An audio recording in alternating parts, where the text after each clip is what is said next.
Ide awal pendirian Bank Mikro Lingkungan ini muncul setelah saya dan istri berkunjung ke tempat salah seorang kerabat. Sepulang dari sana, istri bercerita tentang salah seorang kerabat yang terlilit utang dan tampaknya semakin sulit untuk dilunasi akibat bunga dan denda yang semakin besar. Sebenarnya pokok pinjaman hanya sebesar Rp500.000.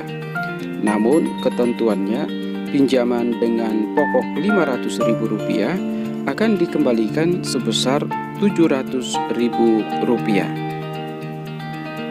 Selanjutnya ada pula ketentuan-ketentuan lain, termasuk ketentuan tentang dikenakannya denda jika terjadi keterlambatan pembayaran.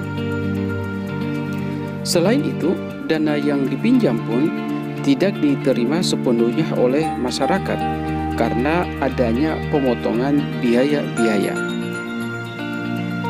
Saya pun merespon cerita istri itu dengan mengatakan kalau pinjaman seperti itu kurang manusiawi dan memberatkan para peminjam.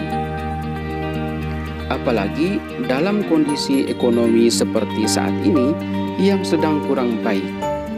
Namun menurut istri, pinjam-meminjam dengan bunga seperti itu sudah lazim di lingkungan tempat kerabat itu tinggal. Banyak warga yang meminjam ke tempat itu, meskipun memang seringkali warga kesulitan saat pelunasannya. Kebetulan lingkungan tempat kerabat itu tinggal, sebahagian besar warganya masih bekerja secara serabutan, sehingga kondisi ekonomi mereka pun relatif belum mapan. Saya pun bercerita kepada istri kalau praktek pinjam-meminjam seperti ini pernah pula saya jumpai saat melakukan penelitian di salah satu desa di Jawa Barat. Kebetulan objek penelitian saya saat itu adalah para petani miskin di desa.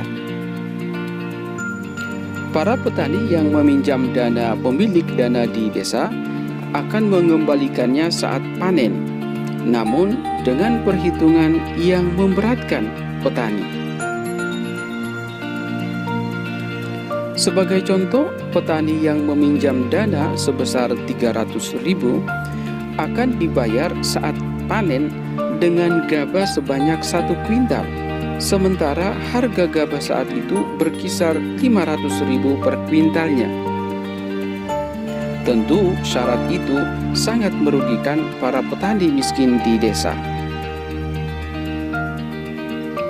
Ketika kami mencari tahu mengapa masyarakat mau meminjam dana dengan ketentuan yang sangat memberatkan bagi mereka, jawabannya hampir semua sama. Karena saat itu mereka sangat membutuhkan dana itu, baik untuk keperluan biaya pengobatan keluarga yang sedang sakit, untuk kebutuhan pendidikan anak, ataupun untuk kebutuhan keluarga lainnya yang sangat mendesak. Sementara meminjam dana ke kerabat atau tetangga dekat terkadang malu hati, apalagi kalau telah berulang kali. Belum lagi jika di saat bersamaan mereka pun tidak memiliki dana yang bisa dipinjamkan. Maka jasa pemberi pinjaman dengan bunga tinggi itulah yang menjadi solusi. Dua contoh kasus di atas menyadarkan kami kalau praktik pinjam-meminjam uang dengan syarat yang memberatkan masyarakat masih ada di sekeliling kita. Bahkan bisa jadi jumlahnya pun cukup banyak.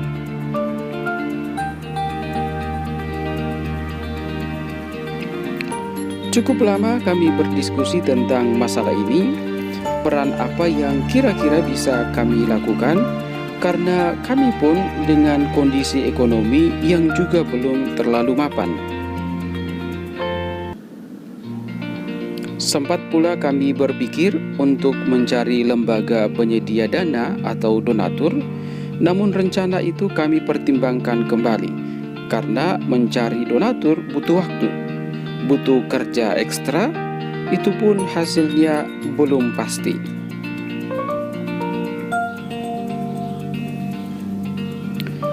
Karena beberapa pertimbangan itulah, sehingga kami memutuskan untuk mencoba berkontribusi langsung sesuai dengan kemampuan yang kami miliki.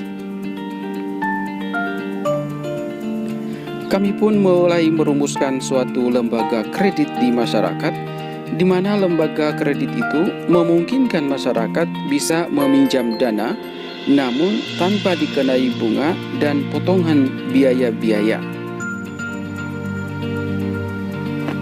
Lembaga itu kemudian kami beri nama Bank Mikro Lingkungan. Konsep bank ini lokasinya berada di lingkungan RT RW, warga hanya boleh meminjam maksimal 500.000, pengembalian dilakukan 10 kali dengan cicilan 50.000 per bulannya, namun para peminjam dibolehkan melunasi lebih cepat.